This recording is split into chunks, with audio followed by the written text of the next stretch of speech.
Hello, fellow gunners. Tim here at the Reloading Bench. Okay, so this is about the 200 grain Lee gas bullet. It's gas checked, powder coated. Now, I sized it, gas checked it, then powder coated it.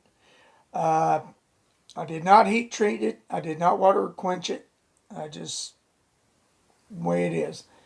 All right, now these groups were at 50 yards. So I wanted to do that because with me trying to develop all these different loads at 50 yards, I can see where I'm hitting. At 100 yards, if they're lost, it's just lost time. So we'll stretch it out to 50 once I find a common medium or find bullets that shoot really well in this 350 Legend. Okay, like I said, this is with the 200 grain cast Lee bullet. And I am using H110 powder. Now there's 4 different charges. Started with 20.6.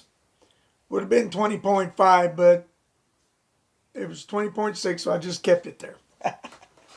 Then we went to 21, 21 and a half, and then 22 grains of H110. And that's what we came up with. Now,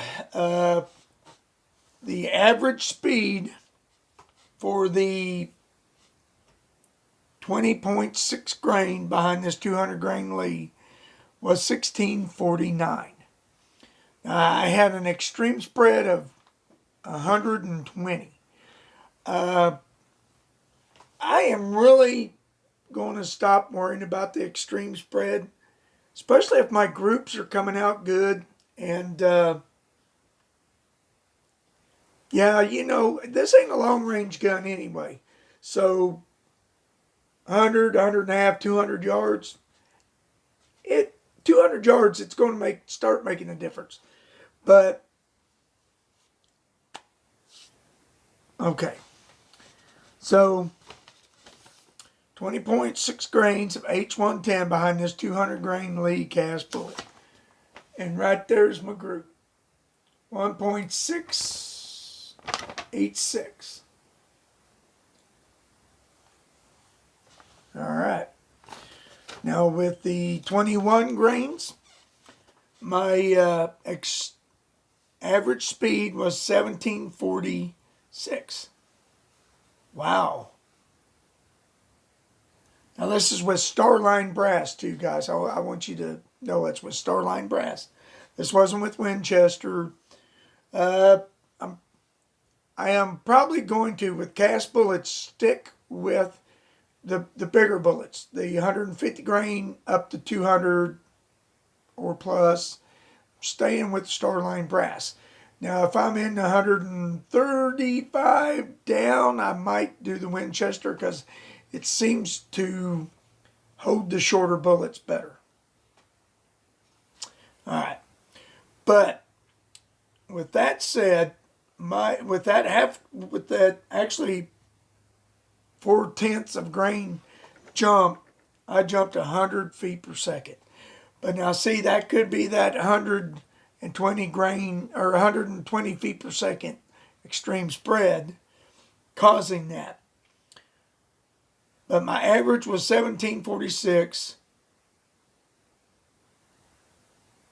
and all 5 shots were over 1700 feet per second. The lowest was 1709 and the highest was 1771. My extreme spread was 62. And here's the group. Just a little over 1.5 inches.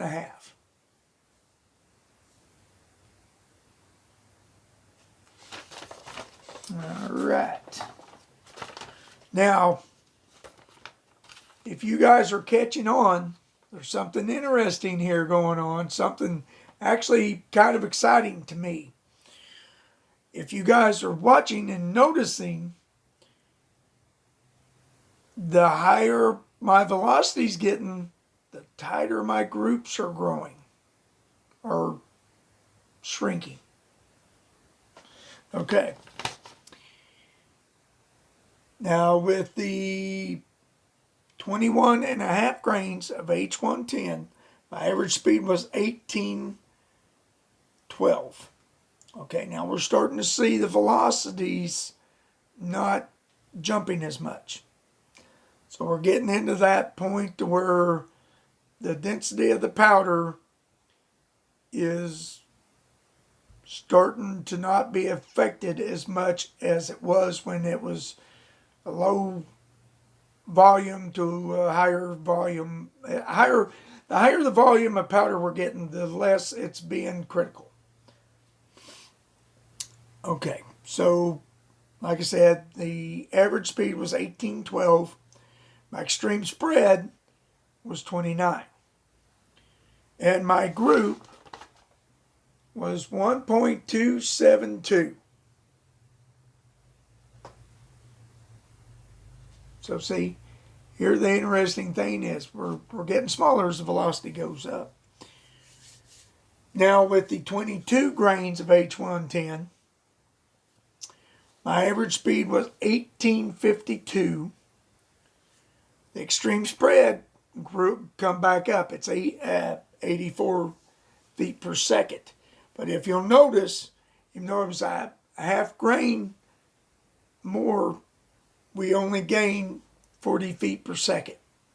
So see, that's where the density and the volume and the burn rate and all that is starting to level out, as to say.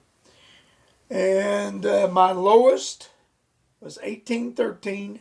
My highest was 1897 velocity feet per second. And there's my group. Just right at an inch group at 50 yards. Now these are at 50 yards. That's exciting to me. And I have nothing to show on the cases because I did not see any pressure signs at this point at 2200. At 22 grains of H110 on this 200 grain bullet.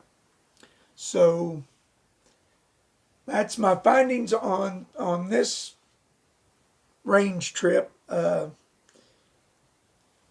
almost tempted, and I probably will go up more from this into 22.5, and then I might start doing 2 grain intervals instead of half grains, 0.2 grain intervals. Instead of half grains. Because then, I know somewhere I'm going to hit that pressure. But it's exciting to see my groups get smaller as the velocities get faster. Okay, guys, I'm starting to ramble. I'll see you guys in the next video. Man, it don't take much to get Tim excited, does it?